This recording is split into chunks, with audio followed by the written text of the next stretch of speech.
Here we got a parallel connection of three serial circuits. The three serial circuits is over here, the first, the second, and the third.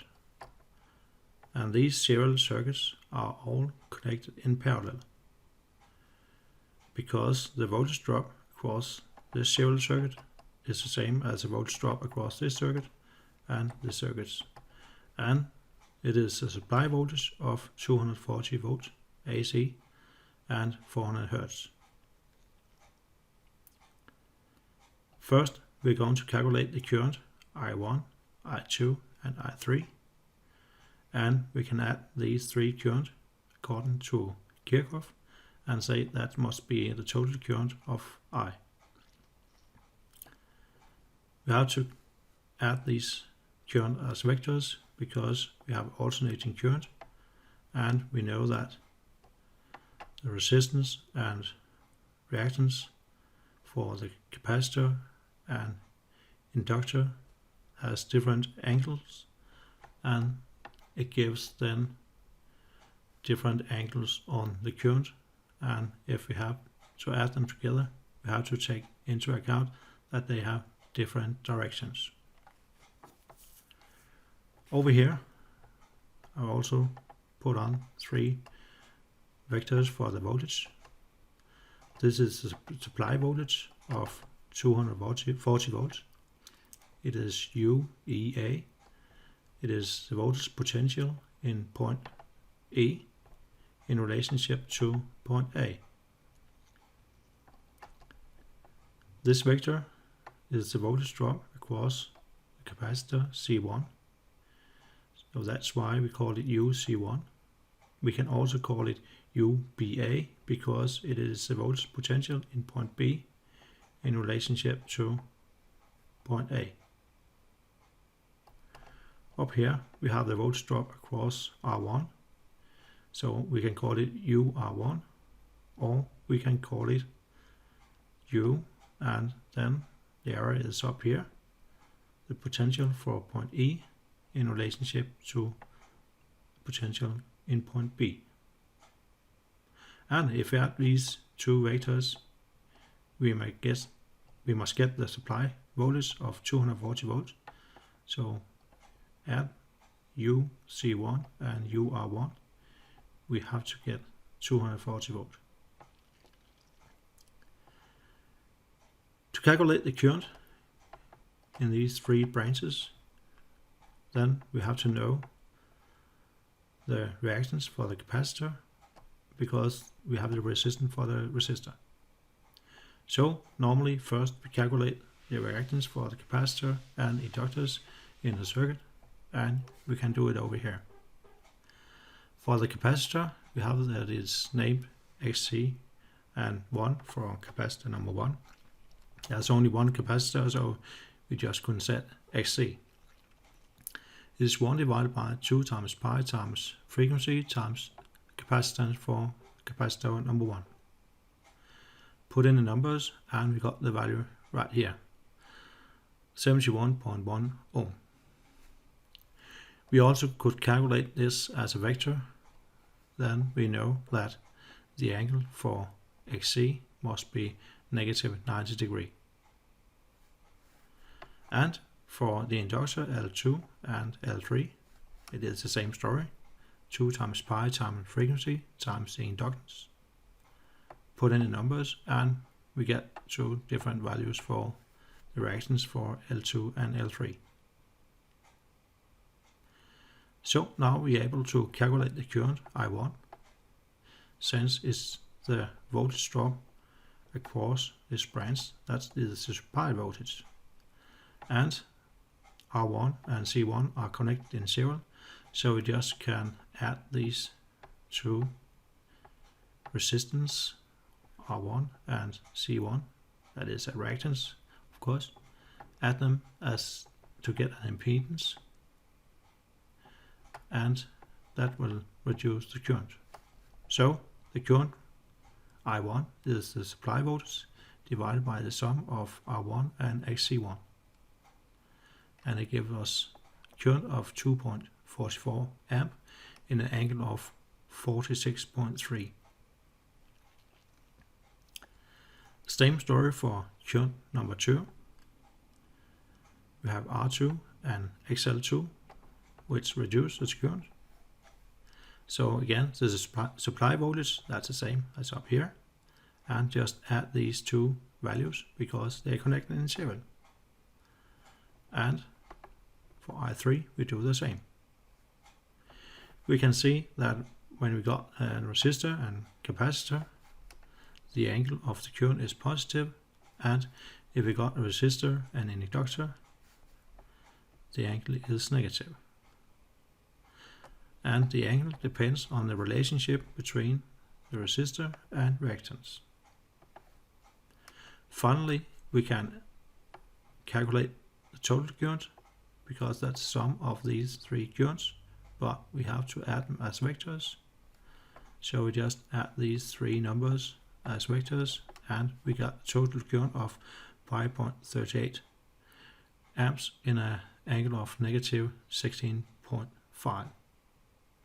Since the angle is negative, we know that it must be inductive, and then it gives us that we can replace these 6 components with one resistor and one inductor if we want that.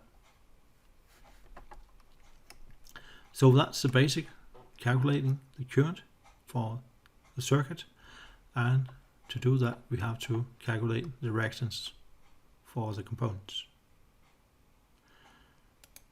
Then we can find out about the voltage drop of the components and place these points A, E, B, C and D in a vector diagram, and we can look at that.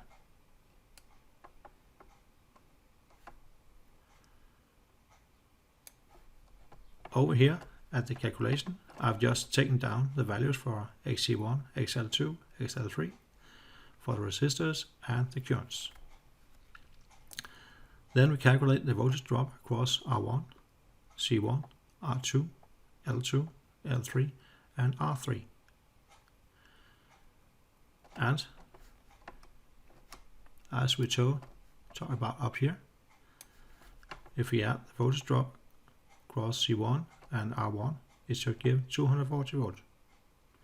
And also if we add the voltage drop across L2 and R2, it also should give 240 volts. And of course also over here in the third branch. But first we look at the voltage drop for C1, and that was the same as UBA because the point here is B. And then we have to add the voltage drop across R1 to get to the top of point E. The voltage drop for R1 is just Ohm's law. The voltage is the current times the resistance. But here we just calculate it as a vector. The current I1, 2.44 in an angle of 46.3, multiplied by the resistance, and that was 68 ohm, and it has always an angle of 0 degree. It gives us a voltage of 165.9 in an angle of 46.3. The angle is the same as the current. We do nearly the same for the capacitor, for the voltage drop across the capacitor. We just have that we don't multiply by resistance, but with a reactance, it's just also measured in ohm. So current multiplied by a kind of resistance.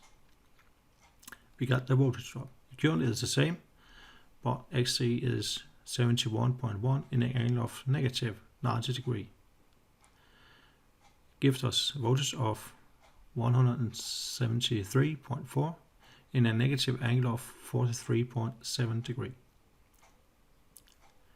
And this voltage, that's the first we have to put in the vector diagram, because we start here at A and make this vector, and then on top of this vector we put this vector. and we should end up in point E. So point A, we have UC1, negative angle of 43.7 and a length of 173.4. And we can see this vector is placed here, UC1 or UBA. Then we add the voltage drop across the resistor R1. It's located here. We end up in point E, and we can see here it should have a positive angle, and we can see over here, it has a positive angle of 46.3 degrees and a length of 165.9. So we can add this vector UC1 and UR1 to get the supply voltage UEA, this vector, which is also our reference. So this vector is basic, that's the angle of 0 degree, negative angle and positive angle. We also have put in the current I1, 2.44, in angle of positive 46.3. We can see it down here, and we know there's no phase shift of the voltage drop across the resistor in relationship to the current. And we can also see that I1 is parallel to UR1. And for UC1, we can see it's located here, that the voltage drop across the capacitor is lagging 90 degrees in relationship to the current. So between UC1 and I1, that's 90 degrees. Then the same we do for current number 2, I2. It is located here.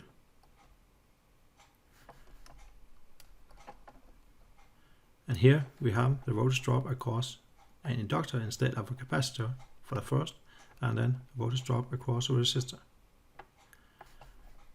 And we can see that the voltage drop across UL2 or L2, it is leading 90 degrees in relationship to the current. That's also okay because it is an inductor, so the voltage is in front of the current. And the voltage drop across R2 over here, it is parallel to I2. So again, we can begin at point A, draw the vector for the voltage drop across the inductor L2. We end up at point C and add the voltage drop of R2. We end up in point E. So UL2, UR2, we end up here. And in between we get the point C. You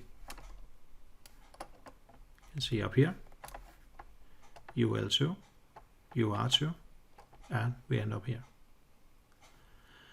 Finally, we can see for third branch, here we start with a resistor. So the first vector is a resistor and then an inductor for the voltage drop.